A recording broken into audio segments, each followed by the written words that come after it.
Hola, ¿cómo están? Llegamos a la última clase, al último lunes de este cuatrimestre. Retomaremos las clases en agosto.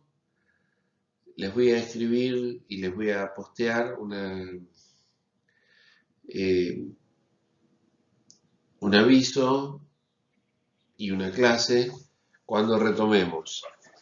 Eh, Probablemente será el 16 de agosto, porque el 9 y el 23 ya tengo comprometido, el 16 me parece que es feriado.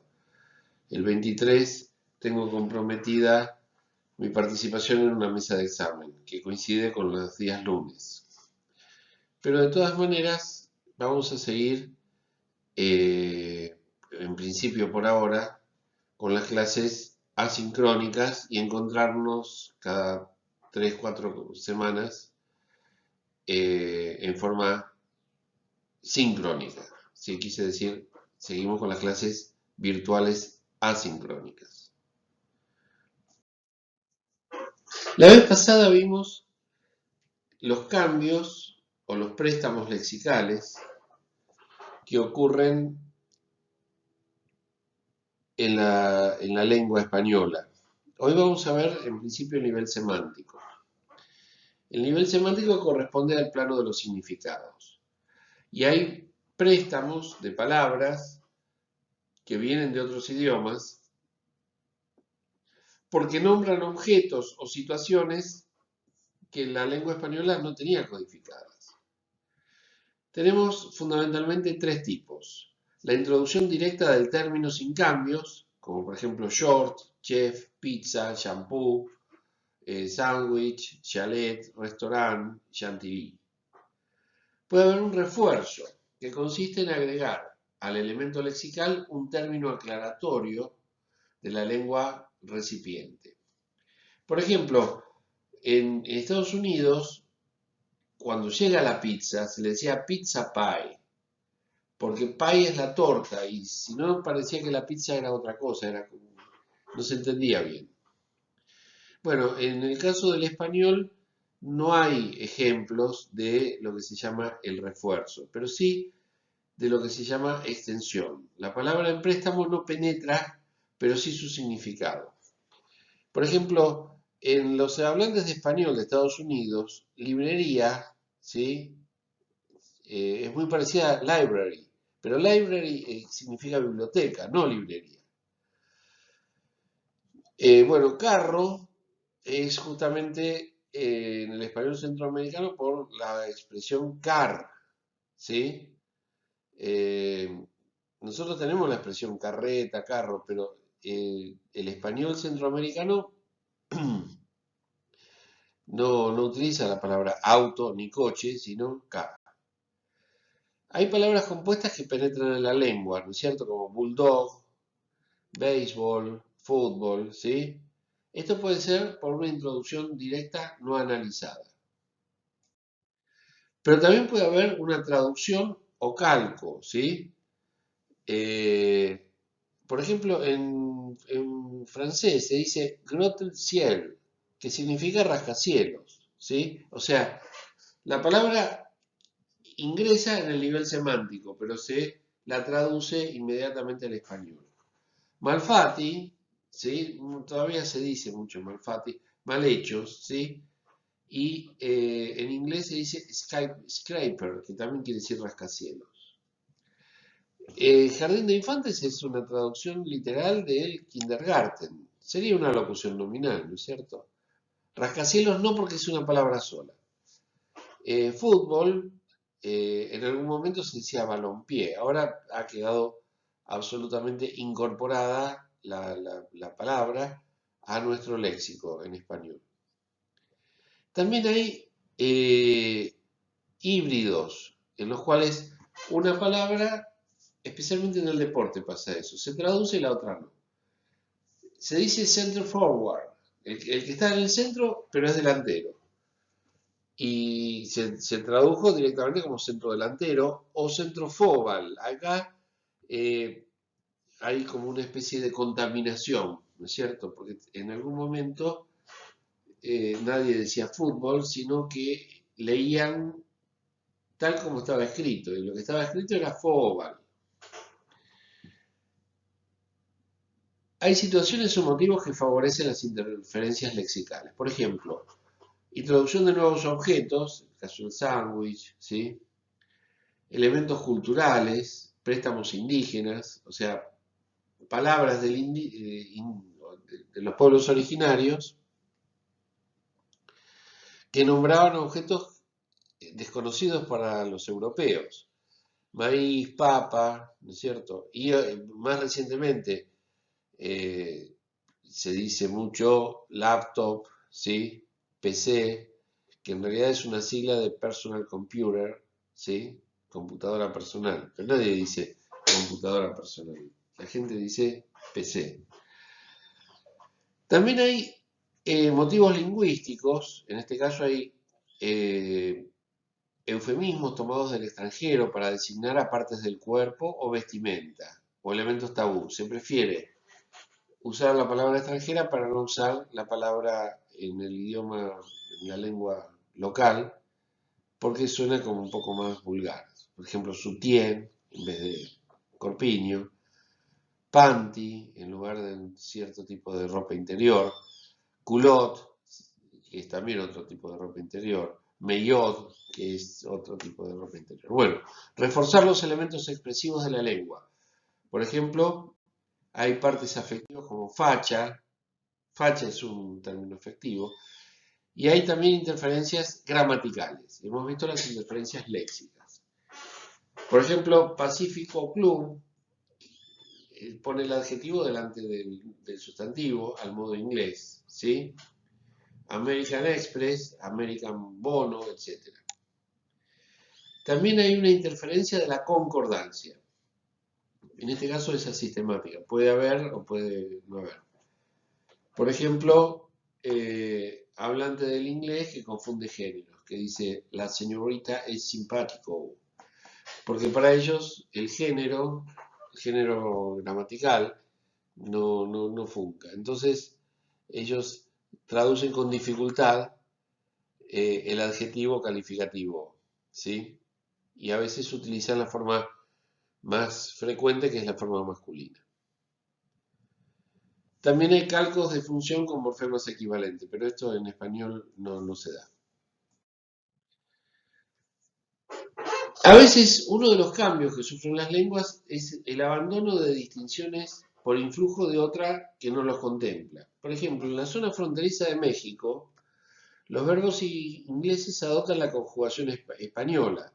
En vez de checking, se dice checar o chequear. En vez de parking, se dice aparcar. Y también se da el caso de sustantivos que son introducidos genéricamente, ¿sí?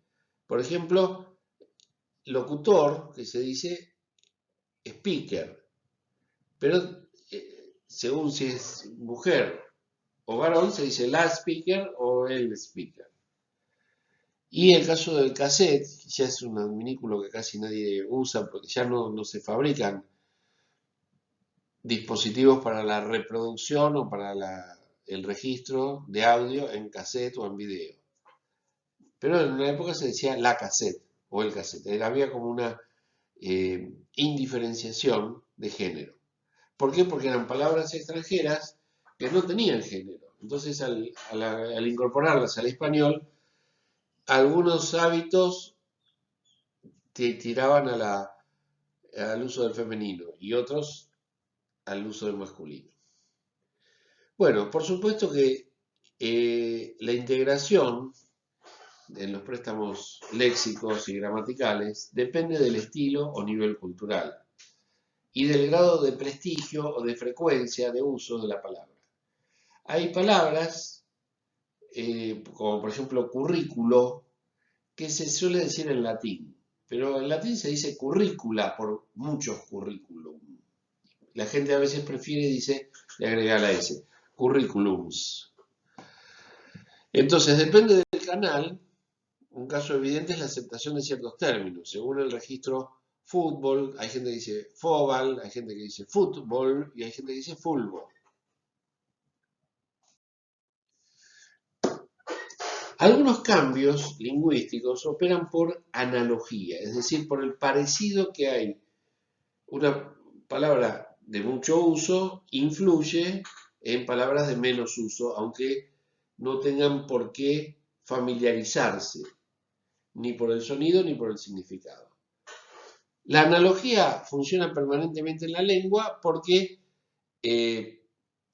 los niños especialmente pretenden que todo uso lingüístico está regulado y es regular, no tiene excepciones. Se puede decir que el uso de la lengua tiende a la regularización de, por ejemplo, las conjugaciones, los plurales, etc. Ahora, ¿dónde se da este tipo de cambios? Se da en las formas de baja frecuencia. Por ejemplo, yo digo, yo temo, yo temí, por lo tanto yo decí. Esa regularidad no suena, se dice yo dije. Yo he temido, yo he decido, en vez de yo dicho, yo he dicho.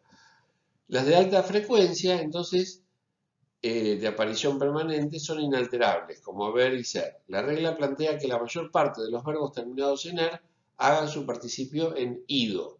Temer, temido. Haber, habido. Ser, sido. Decir, dicho. ¿Cómo es esto? Bueno, es una irregularidad. No pasa nada. Pero puede ser que por analogía, algún día dejemos de decir he dicho para comenzar a decir he decido. Las formas que tienen baja frecuencia cambian más rápidamente por analogía. Las de la alta frecuencia se regularizan menos. Cuanto más alta es la frecuencia, menor posibilidad hay de analogía. ¿Sí? ¿Por qué? Porque se oye más. Entonces ya no se asocia por la forma, sino que se asocia por el uso frecuente. Otro tipo de analogía es la regresión. Básicamente se observa en los diminutivos.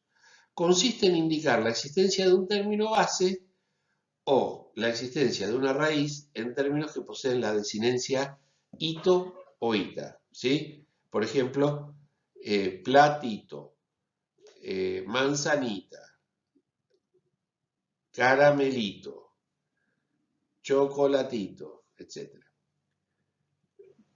Entonces, por asociación con el diminutivo, hay veces en los que no es posible realizar tal análisis. Por ejemplo, apetito tiene la terminación de pequeñito, pero no es un diminutivo. Entonces no está la palabra apeto. Pero hay gente que puede confundir y para evitar hablar en diminutivo pasa a lo que sería la forma neutra que no existe. Margarita no es Márgara, Márgara es otro nombre. Margarita no es Márgara chiquita. Garito, el lugar donde se juega clandestinamente por apuestas, no es un garo chiquito, es simplemente garito. Bueno, mosquito, ¿no es cierto? No es una mosca pequeña. En este caso se determina de una manera errónea el término base. También está lo que se llama el falso corte, que consiste en producir un corte en mitad de una palabra o en unir un término con otro. Por ejemplo, un artículo con un sustantivo. El Iguazú, un río, hay gente que dice el Iguazú, agregándole una L porque empieza con vocal la palabra, digamos, afectada. Una preposición más un sustantivo, en cambio, muchas veces verán que los chicos en la escuela escriben todo junto, a través, en cambio, el ovillo por el lobillo, etc.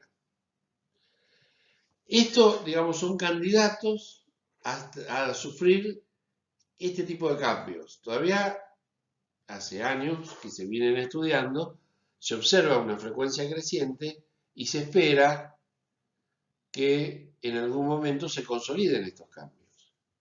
La contaminación se produce cuando una palabra se modifica por su permanente asociación con otra. Por ejemplo, crisis, ¿sí? Análisis, y mucha gente dice análisis, por la crisis, o crisis, más difícil esta. También está la serialización. Inicialmente, en el castellano antiguo, se decía lune dies, o sea, el día de la luna. Marti dies, el día de Marte. Mercury dies, el día de Mercurio. Jueves, así, ¿no? Se produce cuando los términos forman parte de una serie y se regularizan por asociación. Veneris dies sería viernes. Tres fenómenos más. Uno es la metátesis, es decir, la alteración de alguna consonante a lo largo de las sílabas de una palabra. ¿Cómo dicen ustedes? ¿Dentífrico o dentrífico? Bueno, se dice dentífrico, pero mucha gente dice dentrífico. Humadera, porque está la espumadera, ¿sí? Pero se dice humareda, polvareda. Pero parece más fácil, porque está la palabra madera, decir humadera que humareda. Bueno, Gabriel y Graviel no lo he escuchado nunca, lo he sacado de un ejemplo, se ve que en otros lugares de la hispanofonía se utilizaba esta expresión Graviel. Entonces, ¿qué es la metátesis? La alteración del orden de los sonidos en la palabra, fenómeno frecuente como lapsus linguae, es decir, como un error de articulación. También está la haplología, que es la supresión de una sílaba similar fonéticamente a una sílaba continua. Por ejemplo, cejijunto, el que tiene las cejas juntas, simplemente se suprime la ji, entonces queda sejunto. Nitritux, queda nutrix, ¿sí? El nitrito es un elemento químico y el nutrix es por,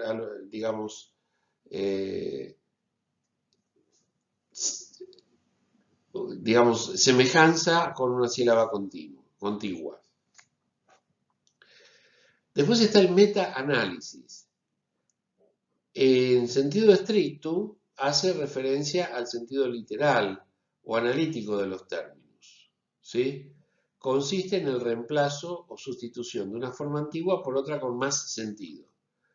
Por ejemplo, libro más biblioteca puede dar biblioteca. Berrojo puede dar cerrojo.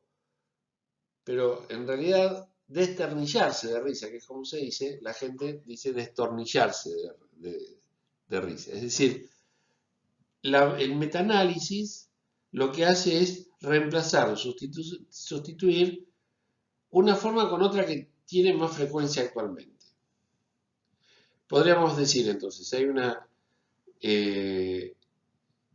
alteración por analogía, ya sea dentro de la palabra o dentro del sistema lingüístico. En este caso, como vemos, se trata el 3.5 dentro de la palabra. El 3.6, la plología, se suprime lo que parece ser reiterativo. Y en el 3.7 lo que pasa es que hay una influencia, ya no del contexto, sino del conjunto de los términos más frecuentes de una lengua. Después está el hipercultismo, que supone algo así como la restitución de un término que se cree faltante porque ese término o ese fonema suele faltar en la pronunciación descuidada. Por ejemplo, el nombre es Estanislao, el nombre es Callao, pero hay gente que restituye lo que cree que falta, la D. ¿Por qué? Porque la gente dice asao, eh, he comprado, soy un despreocupado. Entonces, la terminación, que cuando corresponde Callao, Estanislao, se restituye la D. Como muchos números, 2, 3, 6, ¿sí? Terminan con S. Hay quien hace terminar con S los que no terminan con S. Eso se llama hipercultismo. Por ejemplo, 8. Entonces, en lugar de decir 8 años, se dice 8 años. Esto se apoya en querer corregir el lenguaje realizando una ultracorrección de la lengua, es decir, producir intervenciones afectadas por el deseo de purismo del idioma. Vamos a empezar ahora sí nuestra explicación de todos estos conceptos que hemos visto, pero en la romanización, en la alteración del latín vulgar que dio como consecuencia la proliferación de lenguas romances. No podemos estudiar la historia de todas las lenguas romances, solo vamos a estudiar la historia del castellano. ¿Sí? ¿Qué diferencia hay entre castellano y español? Bueno, es toda una lucha. El español es el idioma oficial de España. Y ese idioma oficial no es el único que se habla en España. En España se habla el catalán, el vasco, el aragonés, el galaico, el castellano. Pero el castellano es considerado la lengua oficial de España. ¿Hay una lengua española? Como dice nuestra materia, Historia de la Lengua Española, no la hay. ¿Por qué? Porque la nación española reconoce, es una nación pluricultural, plurilingüística, reconoce muchos idiomas, pero solo uno como lenguaje oficial. En Cataluña, que es una comunidad autónoma, se consideran oficiales el castellano y el catalán. Pero ahí si vos decís, usted habla español, te van a decir, mire, yo no hablo español. No, nadie habla español. El que habla español puede hablar castellano, aragonés, catalán, vasco, etc. Hay una cuestión muy importante que no quiero olvidar. El vasco no es una lengua romance. El vasco no deriva del latín, ¿ok? Pero ya lo vamos a ver cuando llegue el momento. ¿Hay alguna diferencia en las lenguas romances? Sí, especialmente porque las lenguas romances han tenido distintos sustratos, ya vamos a ver los sustratos que hubo en la península ibérica. En Francia el gálico y el gótico fueron muy influyentes en la adopción o en todo caso en la transformación del latín al francés. El caso del portugués y del galaico es bastante similar. Pero el caso del catalán, como vamos a ver ahora, es bastante distinto también. ¿Qué ha pasado? Buena parte de la península estuvo inicialmente influida por los fenicios y por los cartagineses, que hablaban un idioma que no tenía nada que ver con el latín. Pero hubo 8 siglos de dominación árabe de la península ibérica. No de toda la península, sino especialmente de la zona de Andalucía y de la zona de Castilla. Por eso es que hay muchas palabras, especialmente, ya vamos a pasar a repasar el inventario, los nombres de las frutas que conservan su etimología árabe y no su etimología latina o griega. Piensen ustedes la palabra manzana, por ejemplo, que en español se dice manzana, pero tanto en italiano como en francés se dice pomme, ¿sí? Pomme, manzana. Algo parecido ocurre con, bueno, con granada, con pomelo, etc. Ya las iremos viendo cada una. ¿Qué es la romanización? Es el periodo, mejor dicho, el proceso durante el cual los pueblos de la península ibérica abandonaron sus propias costumbres y lenguas para adoptar las del pueblo romano. Hubo una lengua de conquista y lenguas conquistadas. Augusto y Vespasiano fueron dos emperadores ya de la era cristiana, ¿sí? Concedieron el estatuto de municipios a numerosas ciudades de Hispania. ¿Por qué se llama España? Bueno, es el nombre que le han dado los romanos a la región por la que ellos entraron a la península ibérica. Esto significa que los habitantes de esos municipios adquirían todos los derechos de la ciudadanía romana, que también se llama la latinitas, la latindad sería. En estos lugares prevalecía el derecho romano. La forma política de organización de la convivencia era, digamos, una continuidad de los hábitos, las costumbres y las tendencias de Roma. Por eso es que, y todavía se conservan, ciudades, edificios, calzadas, no se puede decir que eran rutas, pero sí eran caminos, termos, foros y templos. Las infraestructuras son mejoradas considerablemente porque la ingeniería romana era una ingeniería básicamente eficiente y rápida. Por eso hay acueductos y hay puntos de conexión a través de las distintas ciudades que estaban bastante alejadas. El latín hablado en Hispania es más conservador que el de Roma. Contiene arcaísmos, es decir,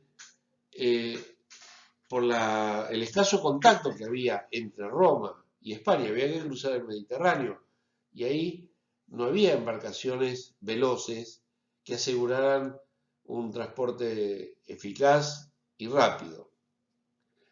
Entonces han aparecido voces propias del dialecto osco, un dialecto latino que en Roma se había perdido y comparte peculiaridades de la romanía occidental, es decir, de países como hoy, por ejemplo, podría ser Rumania. Se conservan aproximadamente en los yacimientos arqueológicos de la península 20.000 inscripciones latinas. Entre todas las que destacan, no hay ninguna variación especial con respecto a lo que se supone que era el latín hablado en el resto del imperio. Tenemos que distinguir entre el latín hablado y el latín escrito. El latín hablado se llama vulgar y el latín escrito, digamos que se lo llama también literario o lírico, porque muchas poesías, muchos libros de poemas, sí se conservan en latín. ¿Cuándo ocurrió la principal expansión del latín? Bueno, en los siglos III y IV después de Cristo, ¿sí? Podríamos decir hace unos 17 siglos. La romanización fue más intensa en la provincia romana de la Bética, al sur, ¿sí? Al sur de España, lo que hoy sería Andalucía. Desde allí se extendió al resto de la península. Vamos a ver mapas dentro de un ratito. El latín sobrevivió a la caída del Imperio Romano, que ocurrió en el 476 después de Cristo, y a las invasiones germánicas del norte de Europa, donde estaban los vándalos, los alanos, los suevos y los visigodos. Ahí dice visigidos, bueno, visigodos. Los visigodos, ¿qué hicieron? Invadieron la parte norte de la península ibérica. Y vamos a encontrar no pocas, muchísimas palabras de origen gótico o visigótico. El latín hablado en Hispania marcaba ciertas diferencias como lengua en evolución con el que se hablaba en Roma, pero era un dialecto, no era una lengua distinta a la que se hablaba en el resto del área de influencia del Imperio Romano. La comunicación vertical seguía produciéndose, es decir, las clases altas e instruidas podían comunicarse con las clases bajas y analfabetas, lo que hace pensar que el latín literario, del que hay muchos testimonios, era muy distinto del latín vulgar, del latín de la calle. Por eso vamos a ver algunos ejemplos, hay muchísimos, ¿sí? De palabras del latín culto y palabras del latín vulgar, latín culto o literario, ¿no es cierto? Esta situación durará hasta el siglo IX, ¿sí? Año 800 aproximadamente, cuando se produce en Hispania, en la península ibérica, la invasión de los moros y su influencia lingüística sobre buena parte de la población. ¿Cómo era la península ibérica en la antigüedad? Estamos hablando hace mucho tiempo, ¿sí? Bueno, eh, todavía no habían ingresado los indoeuropeos, ingresarían en algún momento los griegos por el norte, hoy es Ampurias, un puerto natural en el noreste de la península. Más al centro este de la península ingresan los romanos, que estaban más o menos en línea recta de Génova, ¿no es cierto? Los cartagineses, que eran de origen africano, también invadieron el sur de Hispania y ahí se produjeron más de unas batallas entre los romanos y los cartagineses. Pero los primeros que llegaron fueron los fenicios. ¿Qué hacen los fenicios? Los fenicios, comercio. ¿Y de dónde vienen? Nada menos que de Asia Menor. Entonces, originariamente la población ibérica, lo llaman así los fenicios ibérica porque había conejos en la costa sur de España. Bueno, y estaban los pueblos celtas, ¿sí? Estos son los antecedentes de los gallegos y de los escoceses y de los galos. Los galos son los pueblos que, junto con los francos, habitaban lo que hoy sería Francia. Y estaban los pueblos que se llamaban íberos, que son, bueno, una multitud, pero eran tribus, podríamos decir, de carácter eh, no del todo desarrollados. Vamos a ver las primeras colonizaciones mediterráneas. Bueno, la primera es la de los fenicios, que ocurre, fíjense, hace 30 siglos aproximadamente. 30 siglos, 3000 años. Obtienen materias primas a cambio de productos manufacturados, el comercio.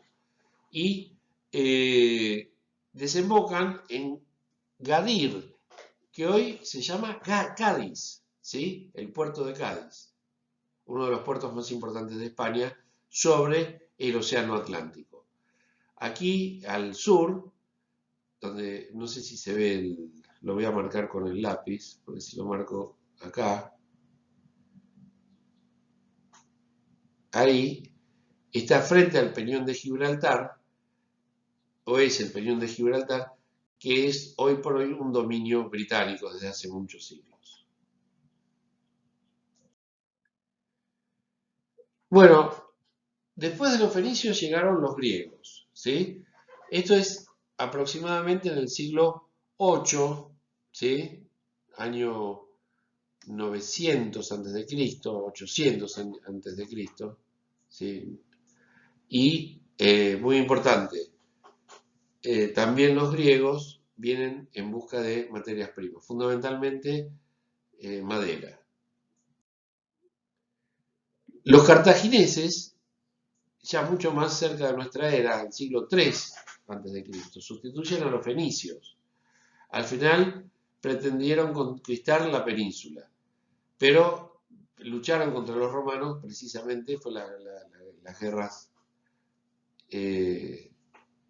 púnicas que termina ganando Roma a los cartagineses y Cartago termina siendo destruida.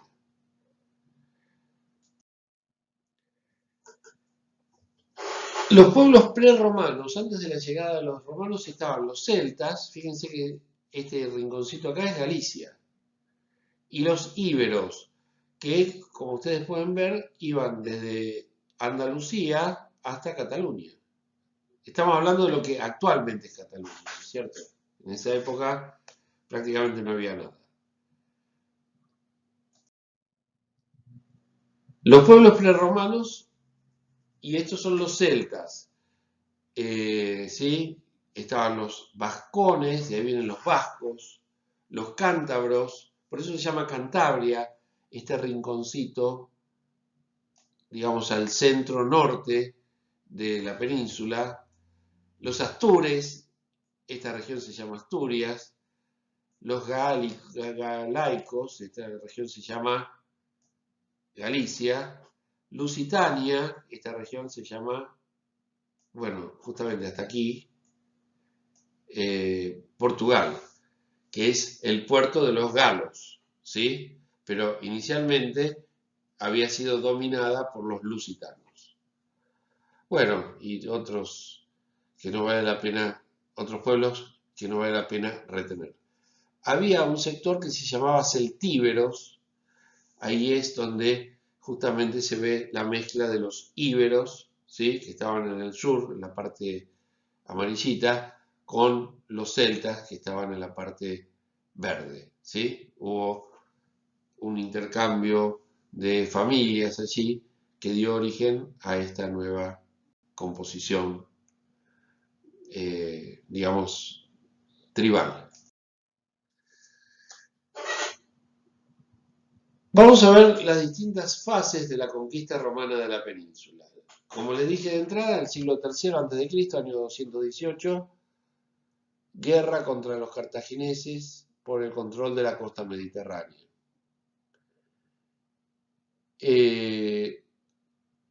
Hasta mediados del segundo siglo a.C., dominio de la zona oriental por parte de los romanos, porque ellos habían ganado la guerra contra los cartagineses. Pero la guerra contra los pueblos de la meseta interior, lusitanos y Numancia, ocurrió hacia la tercera década del segundo siglo antes de Cristo y no fue tan importante como la guerra cartaginesa. Lo que pasa es que la guerra cartaginesa o la guerra púnica fue una guerra contra una potencia. Las comunidades de lusitanos y de la Numancia, de los numantinos, no fueron muy importantes. Luego se va extendiendo el dominio romano sobre la península ibérica y hasta el año 19 a.C., ¿sí? Estamos hablando ya del año 1, del siglo I a.C., se producen las guerras contra los cántabros y los astures y finaliza la conquista. Prácticamente no queda una zona de la península que no esté afectada por el dominio romano. Acá entonces tenemos, este cuadro es mucho más claro y nos va a permitir entender mejor de qué estamos hablando. Acá tenemos la zona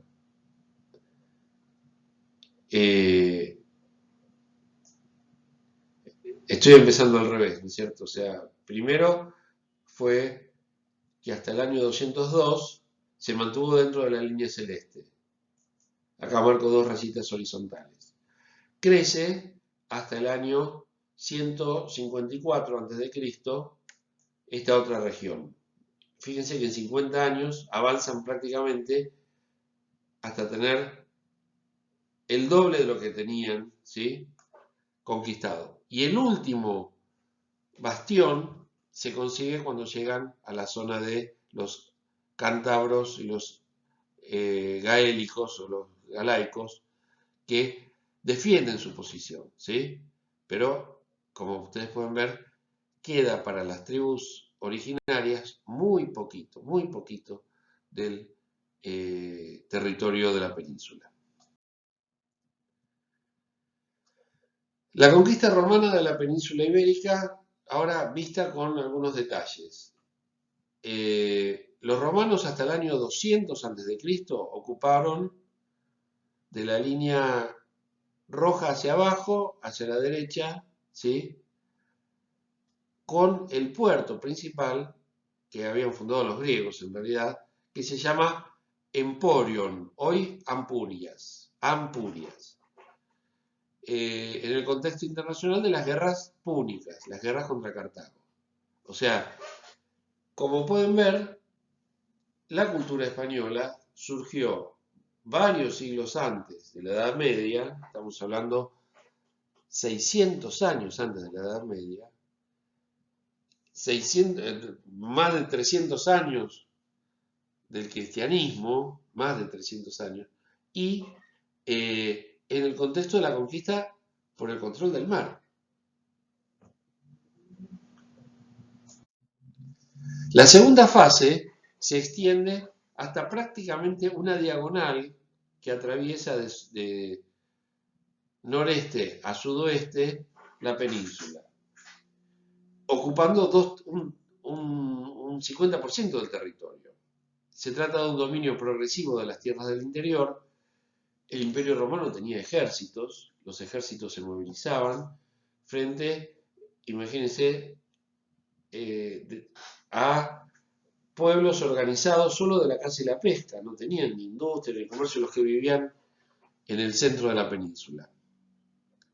Y casi no hubo enfrentamientos con los íberos. ¿Por qué? Porque el romano tiende a facilitar las cosas evitando la guerra. Y te propone lo que se llama la Pax Romana. Si vos haces lo que yo te digo, sos dueño de tus tierras, pero tenés que hacer lo que yo te digo. Y eso significa, entre otras cosas, someterse a un poder imperial no despiadado con el obediente, pero profundamente cruel con el que se le tuerce y le desobedece. La conquista romana de la península ibérica, tercera fase, termina en el año 133 a.C. Fíjense hasta dónde llegamos, ¿sí? Acá está el País Vasco y acá están los gallegos, ¿sí? Los gallegos de Galicia. Los vaqueos, los lusitanos, más o menos sería este territorio, el de Portugal, acá a la izquierda, pero la dominación romana se extiende prácticamente al 80-90% del territorio, hasta el año 133. ¿Qué pasa después? Una vez que llega la conquista romana. Bueno, quedan, como les marqué recién, los astures, los cántabros y los galaicos confinados a ese rinconcito, ¿sí? El propio emperador Augusto fue el encargado de terminar la conquista peninsular, que absorbió esta región, hasta la costa del Atlántico y del mar Cantábrico, acá al norte de la península española. Los romanos también eran expertos en administración. De ahí nos viene a los latinos, en general al mundo occidental, la organización administrativa del poder. Entonces se dividieron en tres grandes, esto fue en el siglo IV después de Cristo, ya estamos hablando de hace 16 siglos. Tarraco era la zona de desembarco de los navíos romanos. Y por lo tanto la provincia más grande se llamaba Tarraconensis. Lusitania y Baética. Córdoba era la capital. Córdoba. ¿Les resuena a Córdoba? Y Emérita Augusta, la ciudad dedicada a los méritos del emperador Augusto. En un principio España fue dividida en dos provincias, la citerior y la ulterior. La citerior es la que está más cerca, la ulterior es la que está más lejos. Cuando Augusto culmina la conquista la divide en tres, y ahí tenemos a Lusitania, a Baética y a Tarraconensis. En el siglo más o menos tercero o cuarto ya de nuestra era, se divide la provincia tarraconense en tres. La Galaesia, de ahí viene Galicia, mantiene su nombre la Tarraconensis, y la Cartaginensis porque fue la que se había conquistado luego de las guerras púnicas a Cartago. Vamos a ver entonces cómo se forman los elementos léxicos del español. El 70% de nuestro léxico es de origen latín, pero este origen latino es el latín vulgar. ¿Hay algo del latín culto? Sí, también. Ya lo vamos a ver. Un 10% de nuestro léxico es de origen árabe y un 10% de origen griego. Quedaría un 10% que acá dice germánico, pero en realidad es de otras lenguas, gótico, visigótico, germánico, etc. Especialmente las palabras que nombran acciones militares o que nombran pertrechos militares son palabras que derivan del, por ejemplo, burro, perro, son palabras que vienen del gótico.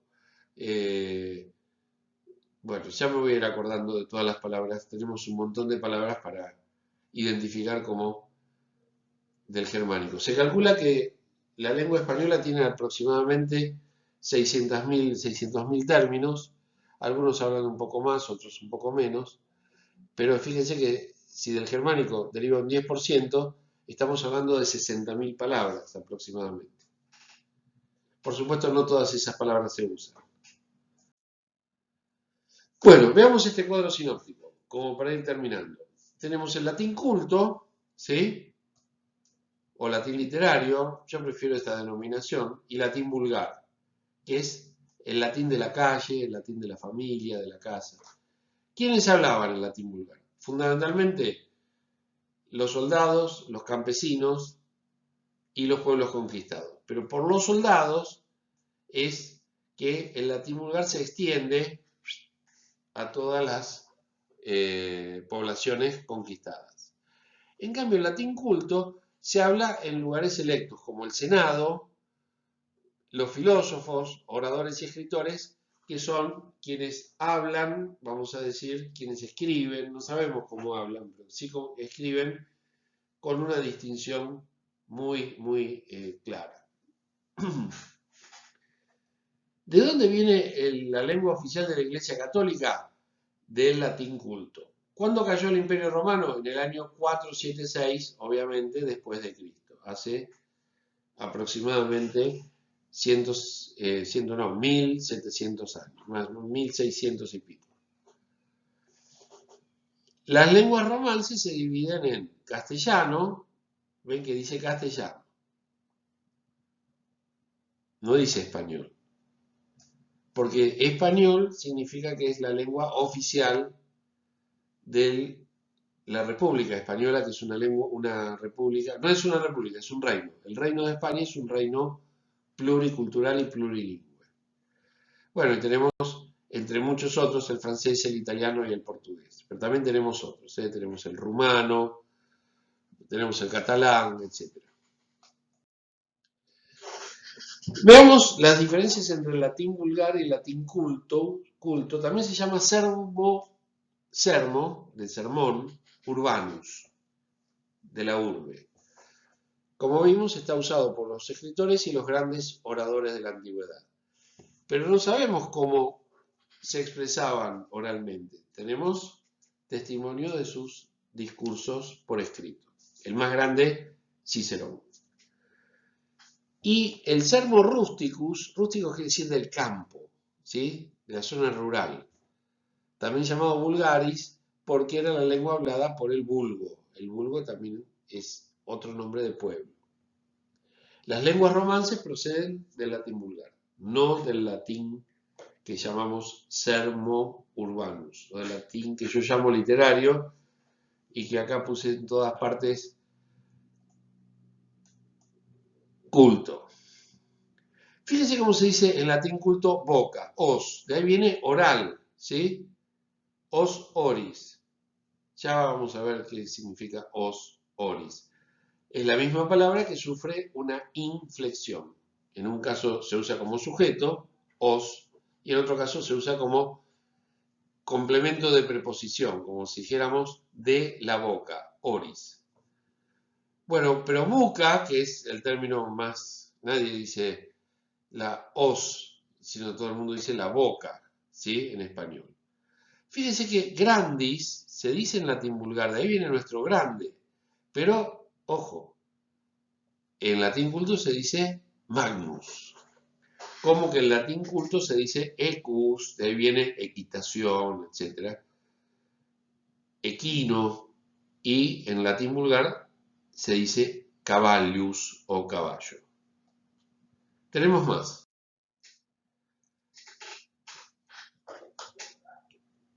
Un precio muy alto, ¿qué decimos? Que es sideral, porque viene de sidus, que son las estrellas.